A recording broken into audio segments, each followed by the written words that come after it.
자, 그러면 이제 저희가 큰 주제 두 번째 학교 생활과 진학지도 연계로 넘어가겠습니다. 저희가 바로 앞에서는 분야 세 번째를 가지고 이야기를 했는데요. 이제는 대입제도 개편 방안에서 첫 번째 대입 전형의 구조 개편에 대한 말씀을 드리고자 합니다. 왜냐하면 정시 수능 위주 전형이 확대되어 있고 수시에서는 수능 최저 학력 기준이 활용된다. 그러면 학교에서는 과연 우리가 어떤 준비를 해야 할 것인가에 대한 논의가 필요하겠죠. 자, 2022 전형별 모집 인원입니다. 아직 2023에 전형별 모집 인원이 자세히 나와 있지 않으니까요. 자, 그런데 보면 정시가 늘어나긴 했습니다. 확실히. 하지만 여전히 학생부 위주 전형이 가장 많은 비율로 선발을 합니다. 수능 위주도 많이 늘었죠. 예, 전년도에 비해서 늘었습니다. 이것을 조금 더 자세히 보시면 교과 전형 안에서는 1,582명이 늘어났고요. 학생부 종합 전형 안에서는 6,580명이 줄어들었고요. 수능 위주에서는 5,207명이 늘어났습니다. 이 이야기는 뭐냐면 학생부 교과 전형과 수능 위주 전형은 확대되었고 학생부 종합 전형은 축소되었다. 하지만 학생이 희망하는 대학별 그리고 전형별 모집 인원은 비교할 필요가 있습니다. 학교 급별로 다 똑같이 변한 것이 아니기 때문이죠. 또한 학생부 중심 전형, 즉 교과 전형이 늘어났죠. 종합 전형이 줄어들었지만 여전히 학생부 중심 전형의 비중이 높기 때문에 내신 성적 관리가 매우 중요하다라는 말씀을 드릴 수 있을 것 같고요. 수능 최저학력 기준 적용 대학이 확대되었기 때문에 수능 위주 전형의 확대와 함께 수능 대비는 필수가 되었다. 즉 균형 잡힌 학습을 저희가 해야 된다라는 안내로 볼 수 있을 것 같습니다. 자, 대입 전형에 대한 이해인데 각 전형별 특징을 이해하고 우리 학생에 대한 맞춤형 진학 지도를 해야 되는데요. 이런 대입 환경의 변화 속에서도 여전히 가장 중요한 것은 학교생활 충실도입니다. 이 학교생활 충실도라고 하는 것은 뭐냐면 학생부 교과 전형, 종합 전형이 여전히 굉장히 큰 비중을 차지하고 있다라는 얘기죠. 그렇기 때문에 학교생활을 충실히 한다면 사실 수시에서 저희가 반영되는 학생부를 관리하는 요소도 있지만 정시도 도움이 됩니다. 왜냐하면 수능 공부라고 하는 것들은 학교 학습이 학교에서의 그 교육 과정들이 계속해서 반복되고 학습이 보완이 이루어져야만 가능한 부분이거든요. 그래서 이런 수능까지도 사실은 학교 생활에 충실해야 된다라고 생각해 주시면 되겠습니다. 학생부 교과 관리 방법에 대해서 저희가 좀 생각해 볼 건데요. 우리 학생들의 그 학업 성취도를 확인해서 어떻게 하면 교과 성적을 관리할 수 있을까? 그런데 가장 중요한 것은 바로 교과 성적 관리는 어느 때에 해야 하는가입니다. 그럼 보통 제가 이런 질문을 학생들한테 하면 기말고사 끝나고 방학 때 하면 되죠 라고 하는데 제 생각은 좀 다릅니다. 우리 학생들의 교과 성적 관리는 중간고사가 끝난 다음에 해야 됩니다. 예, 중간고사 끝나고 나서 저희가 성적표를 받았을 때 바로 이 교과 성적 관리를 해야 할 필요가 있습니다. 왜? 어떻게 어떤 과목을 열심히 공부해야 되는지 확인해야 되고요. 교과 성적만 올린다고 사실 우리 학생들이 희망하는 대학에 입학이 가능한 것은 아니기 때문에 이런 자료들도 검색해 볼 필요가 있고요. 학생에게 적합한 목표 설정도 필요합니다. 그래야지만 동기부여가 가능해지겠죠. 이런 진학 관리를 위해서 우리 교사, 그다음에 학교가 준비할 것이 무엇인지에 대한 고민도 같이 해주시기 바랍니다. 자, 교과 성적 관리는 언제 해야 되느냐? 제가 중간고사 이후에 하면 좋다라는 말씀을 드렸는데요. 자, 지금 노란색 보이시나요? 저희가 그 등급별 인원이 사실 정해져 있습니다. 학교마다. 그랬을 때 지금 예시로 나와 있는 이 학생 같은 경우는 문학은 2등급으로 올라가기 위해서 플러스 4점이 필요하다. 즉 객관식 한 문항 정도라고 보실 수 있겠죠. 그다음에 생활과 윤리는 지금 동점자가 많아서 2등급이 이제 나와 있는 상황인데 이거는 조금만 관리하면 그렇죠. 1등급이 될 수 있겠다. 그다음에 사회문화도 1점이 필요하다라는 얘기입니다. 그러면 기말고사에 이 문학과 생활윤리, 사회문화를 조금 더 집중해서 등급을 올릴 수 있도록 노력하는 부분들이 좀 필요할 것 같고요. 다른 과목은 왜 말씀을 안 드리냐면 일단 동점자가 좀 많고 그 다음에 합법과 작문이나 수학투 같은 경우에는 어떤가요? 예, 객관식 문항을 2개에서 3개 맞춰야 되는데 이 부분에서 보완이 이루어져서 등급이 상승한다면 굉장히 좋겠지만 조금 더 가능성이 높은 과목들 저희가 즉 경계, 즉 우리 학생의 바로 머리 위에서 등급이 나뉘어진 경우를 좀 설명을 드리고 있는 겁니다. 그래서 이런 과목들을 좀 열심히 보완을 한다면 다음과 같이 우리 학생의 점수가 왼쪽에 있는 파란색 표였는데 이렇게 기말고사에 만약에 3개 과목이 상승한다라고 하면 국어는 2.5등급, 사회는 1.89등급, 그리고 국영수사 과목은 2.42등급으로 상승할 수 있겠죠. 이렇게 등급이 상승할 수 있도록 교과 성적을 관리할 필요가 있다. 언제? 중간고사가 끝나고 나서 이 부분이 이루어지면 굉장히 좋을 것 같습니다. 자, 모의고사 성적도 관리해야 되는데요. 우리 학생들이 올해는 아직 성적표를 받아보지 못했습니다. 왜냐하면 온라인상에서만 치루었기 때문이죠. 그런데 저는 1, 2학년 학생들 같은 경우 특히 3학년도 6월 모평이나 9월 모평이 아닌 다음에는 우리 학생들의 그 득점을 가지고 상담을 해야 된다라는 생각이 듭니다. 이유는 국어 득점을 보시면 72점, 그렇죠? 이 되어 있는데 이때는 3등급이 나왔어요. 재학생만 가지고 할 때는 3등급이 나왔습니다. 자, 그런데 실제로 수능에 가서는 그렇게 나오냐? 그렇지 않거든요. 그래서 우리 학생들이 원점수는 잊어먹고 자기 등급만 생각해서 아, 내가 공부 안 했는데도 이 정도야. 좀만 하면 아주 많이 오를 거야 라고 생각하지만 그렇게 좀 막연하게 생각하지 않고 수능과 대비했을 때는 본인의 점수가 좀 부족하기 때문에 조금 더 보완할 필요가 있다라고 하는 설명을 좀 해주셔야 될 것 같습니다.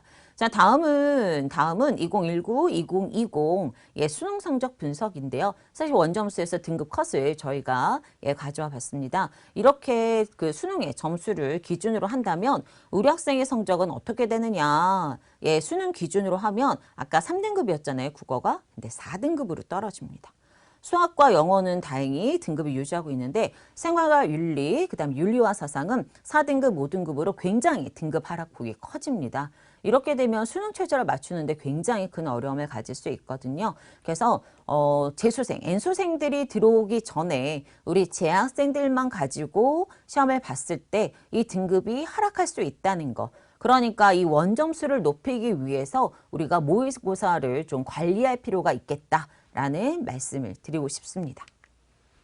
자, 그러기 위해서 실제로 모의고사 성적표의 중간 아래 부분에 보면 우리 학생들의 이렇게 영역별 부족한 부분들을 저희가 확인할 수 있습니다. 일단 국어를 보면 이 학생은 문법과 독서 부분에 있어서 득점이 조금 낮은 편이죠. 물론 전국 평균보다 높기는 하지만 이 학생이 가지고 있는 내신이나 그다음에 모의고사 등급으로 보자면 이 부분, 그러니까 문법과 독서에 대한 보완이 좀 중점적으로 이루어져야 될 것 같고요. 그 다음에 수학 같은 경우도 추론과 문제 해결에서 어려움을 겪고 있습니다. 이런 영역별 보강이 이루어져야 됩니다. 자, 그리고 맨 아래 보면 제가 지금 좀 간략하게 표를 제시해 놨는데요. 사실은 우리 학생들이 쓴 답, 그 다음에 본래 정답, 그리고 채점 결과의 OX, 그리고 정답률 A부터 E까지 제시되어 있습니다. 근데 이 중에서 채점 결과와 정답률을 제가 가지고 왔는데요. 이유는 뭐냐? 밑에 나와 있는 설명을 보시면 아실 거예요. 정답률 B는 정답률이 60%에서 80% 사이입니다. C는 40%에서 60%거든요. 그러니까 A, B, C라고 되어 있는 정답률 문항은 사실은 대부분 다 맞아줘야 되는 아주 좀 난이도가 좀 이렇게 약한 그런 문항이다. 그러니까 좀 어렵지 않은 문항이다 라고 생각할 수 있는 거죠. 그런데 D는 정답률이 20에서 40이고요. E는 정답률이 20% 미만입니다. 그 얘기는 뭐냐. E는 좀 어려운 문제, 즉 국어로 말하자면 3점짜리 문제가 되겠죠. 이거고 그 다음에 C까지는 우리가 그래도 기본적 학습을 했다면 맞아야 하는 부분이다. 그럼 이렇게 실수가 되면 안 되겠다라는 얘기죠. 실수를 줄여야지만 저희가 성적이 올라갈 수 있습니다. 그렇기 때문에 꼭 자신의 이 맨 마지막에 있는 우리 학생들의 채점 결과와 정답률을 확인한 다음에 실수가 되지 않도록, 실수가 발생하지 않도록 안내해 줄 필요가 있습니다. 자, 앞에서 나와 있었던 그 행정학과를 가고 싶다라고 했던 학생 같은 경우에는 앞에 그 성적이 있던 학생, 행정학과 지망한 학생이거든요. 근데 희망하는 대학이 뭐 경희대 되게 가고 싶다, 홍익대도 가고 싶다라고 말하는데 우리 학생이 지원하게 될 지원을 희망하는 경희대 네오르네상스가 2022학년부터는 수능 최저 기준이 최초로 적용이 됩니다. 그럴 때 두 개 영역 등급 합 5. 라고 하는 조건이 있거든요. 그렇게 되면 우리 학생이 실제로 수능에서 맞출 가능성이 얼마나 될까? 또 홍익대 학교생활 우수자는 이제 저희가 지역균형처럼 추천전형으로 넘어가는데 그때도 3기합 7이 됩니다. 숭실대도 지역균형 교과에서 2기합 6이 되거든요. 그러면 수능 최저를 내가 맞출 수 있느냐 없느냐에 따라서 지원할 수 있는 대학이 달라집니다. 즉 수시에서 종합전형임에도 불구하고 또는 교과전형 안에서 수능 최저 학력 기준 적용이 굉장히 많이 이루어진다. 그것이 지금 1, 2학년들이 대입에서 받아들이게 되는, 그러니까 대입의 변화 방향 중에 가장 큰 포인트인 것 같습니다. 그래서 그런 수능 최저 학력을 충족시키기 위해서 수능 공부에도 여러분들이 좀 열심히 몰두해 줄 필요가 있습니다. 자, 2022 저희가 경희대 수시 결과를 참고하려고 하는데요. 왜냐하면 모집 인원이나 경쟁률, 그 다음에 예비번호로 합격률까지 저희가 좀 참고할 필요가 있는데 이런 모든 결과들은 사실 대학교 입학처 홈페이지에 게시되어 있습니다. 이런 부분들을 참고해 주시면 되고요. 여기 나와 있는 그 여러 가지 그림이 보이잖아요. 사실 빨간색은 불합격한 학생이고 그 다음에 까만색은 합격한 학생인데 왜 이렇게 등급의 차이가 나느냐라고 했을 때 아무래도 학교급별에 조금 차이가 있기는 한 것 같습니다. 그래서 일반계고냐, 뭐 특목고냐, 뭐 자사고냐에 따라서 좀 합격의 등급이 달라질 수 있는데 학생부 종합전형 같은 경우는 저는 우리 학교에서 지원했을 때 합격한 학생들, 즉 선배들의 결과가 가장 기준이 되는 것이 맞다고 생각합니다. 여러 가지 상황들이 좀 다르기 때문에요. 그래서 그런 기준을 참고해서 지원해 주시면 좋을 것 같고요. 이번에 대학이 발표한 여러 가지 그 입시 결과 중에서 저는 시립대 수시 결과를 보면서 굉장히 도움이 많이 됐습니다. 왜냐하면 일반고, 자사고, 특목고로 아예 학교를 구분 지어서 이 학생들의 그 합격생 학생부 등급을 제시해 주었습니다. 보시면 빨간색 안에가 이제 저희가 일반고고요. 그다음 초록색이 자사고인데 내신 등급의 차이가 좀 있습니다. 그렇다는 얘기는 뭐냐면 학교 급별로 내용에 있어서 차이가 있었다는 건데 사실 저희 학생들이 맨 끝에 붙은 학생들의 사례만 가지고서 이야기할 수도 있잖아요. 근데 그것보다는 좀 일반계고 안에서의 어떤 평균적인 기준을 제시해 주었다는 점에서 저는 대학이 이런 자료들을 제공했을 때 저희가 좀 적극적으로 활용해 볼 필요가 있겠다라는 생각이 듭니다. 자, 학생부 종합전형을 지도하는 방법인데요. 학생부 종합전형의 모집 인원은 앞에서 보셨던 것처럼 많이 감소했습니다. 하지만 여전히 서울의 주요 대학 입학을 위해서는 필요하고요. 학생부 관수와 정책으로 인해서 저희는 내실 있는 학교 생활이 필요하다라는 말씀도 드렸습니다. 그러다 보니 수업을 중심으로 한 학교 활동, 특히 교과 세트, 독서 활동, 창의적 체험 활동을 연계할 수 있도록 지도하는 방법들이 필요합니다. 학생부 종합전형 가이드북 안에 이런 평가 항목 안내가 되어 있는데요. 경희대학교 같은 경우는 4개 역량, 학업, 전공 적합성, 발전 가능성, 인성을 몇 퍼센트 비율로 반영하는지 어떤 항목이 반영되는지 제시하고 있고요. 그 다음에 전형 자료로는 학교생활 기록부와 자기소개서만 반영하겠다라고 했습니다. 그리고 평가 방법도 제시해 줬죠. 그리고 평가의 척도가 탁월부터 미달까지 모두 6단계로 이루어져 있다라는 안내도 하고 있습니다. 이렇게 평가 척도까지 나와 있는 부분들을 참고해 주시면 조금 더 도움이 되실 수 있겠죠. 자, 그러면 학생부 종합전형 준비에 필요한 활동 계획을 지도해야 되는데 우리 학생은 뭐 행정학과를 희망하는 학생이다. 제가 예를 들어봤습니다. 그러면 시립대 같은 경우는 학과별 인재상이 있는데 저는 이 부분이 굉장히 활용하기 좋더라고요. 학생들이 현장에서 지도할 때. 그래서 우리 학생들의 뭐 행정학과 희망하는 학생 같은 경우는 기초 교과의 성취도가 우수한 학생. 기초 교과라고 하면 아무래도 국어, 영어, 수학이죠. 앞에서 제공되었던 시립대 결과를 보시면 행정학과의 합격생 종합전형의 평균이 1.9등급이었습니다. 이 얘기는 국영수도 굉장히 잘하는 학생들이란 얘기가 되겠죠. 자, 그리고 두 번째, 사회 문제와 공동체 가치에 대한 관심이 높아야 되고요. 또 분석적, 비판적 사고력을 바탕으로 자신의 미래를 적극적으로 개발하려는 의지가 강한 학생이다. 그러면 분석적, 비판적 사고력이라고 하는 부분은 아까 전공 준비 팁에서도 있었습니다. 예, 신문을 활용할 수 있다, 독서를 활용할 수 있다인데 그 분석적, 비판적 사고력이 필요하기 때문에 우리 학생들의 활동 안에서 그 부분들이 부각될 수 있도록 준비를 해주시면 되겠고요.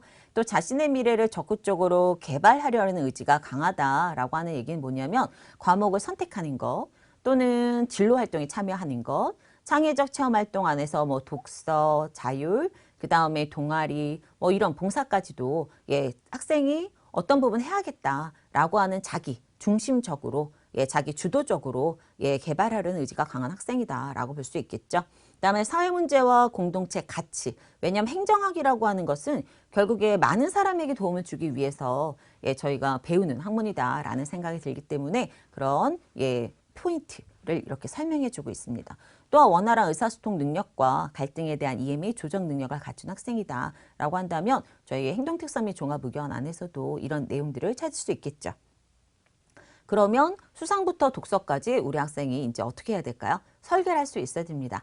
앞에서 제가 학교 교육계획서 분석, 그리고 수상, 창의적 체험활동 분석 이런 이야기들을 말씀드렸는데요. 이런 학교 프로그램 안에서 내가 어떤 대회에 참여할 것인지 그리고 자율활동으로는 내가 어떤 역량을 보여줄 것인지 그 다음에 동아리도 전공과 연계한 것들 또는 전공과 연계가 되어 있지 않더라도 본인이 굉장히 즐겁게 할 수 있는 동아리라면 좀 적극적으로 참여하면서 자신의 어떤 의지를 보여줄 수 있는 활동이면 좋을 것 같습니다. 또 교과서 혜택은 저희가 선택 과목과 연결되어 있다고 말씀드렸잖아요. 그래서 선택 과목 안에서 어떤 주제를 가지고 접근할 것인지 예, 고민을 해주시면 되고 이 모든 활동이 저는 사실 독서로 마무리가 된다고 생각을 합니다. 그래서 독서로 우리 학생들이 연계 또는 추후 활동을 할 수 있기 때문에 좀 깊이 있는 독서. 특히 올해 생활기록부 이제 개정된 부분들을 보면 독서가 예전에는 예, 책 제목과 저자만 기록할 수 있었는데 이 독서를 바탕으로 해서 다른 수업 시간에 예, 활용한 그 발표 나 어떤 역량을 좀 펼친 기회가 있었다라고 하면 또 기록이 가능한 부분들이 있습니다. 그래서 우리가 이런 부분들을 좀 적극적으로 활용해 볼 수 있다면 본인의 학교 생활을 더 충실하게 만들 수 있고요. 그 다음에 예, 우리가 학교 생활 이 기록부도 좀 잘 만들 수 있다. 그러니까 잘 우리가 그 진학하기 위해서 또는 진로에 맞추어서 설계할 수 있다라는 말씀을 드릴 수 있겠습니다. 자, 저희가 서울진로진학정보센터에서 이런 입시 자료를 활용할 수 있는 예, 시스템을 구축하고 있습니다. 서울진로진학정보센터에 들어오시면 이런 화면들이 있고요.